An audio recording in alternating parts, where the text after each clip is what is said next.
All right, welcome to the last day of our week, our sort of different week in Algebra 1.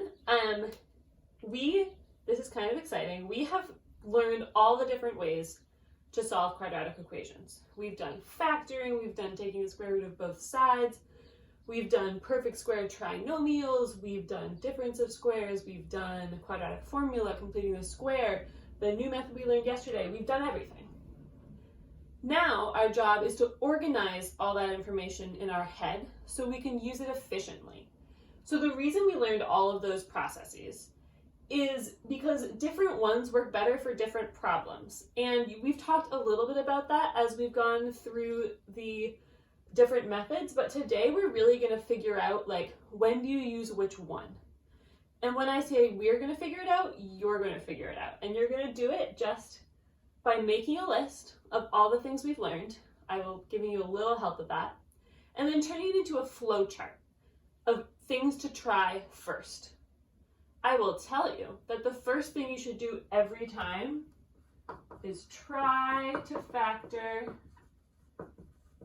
out a GCF. Always do that first. That will make your life easier. But then there are so many options, and so you're going to make a flowchart that says, if it's a perfect square trinomial, do the perfect square trinomial thing. If you can, all those things, you know it. So you'll make that, you'll submit that as the Padlet thing, and then you'll do an exit ticket that gives you different quadratic equations, and your job is to both solve them and tell me the method you use to solve them so I can see which methods you're choosing. There's never a right or a wrong answer to those things. There's just an efficient, more efficient, and less efficient answer. And sometimes two methods are equally as efficient, and it's just a choice. Why are we doing this? Because this is like the work of being a good mathematician, is knowing what to use when. It's making the right choice, and you have to know a lot to be able to make the right choice. So that's what's exciting about today, is you know everything. Now you just need to use all that knowledge to make the right choice.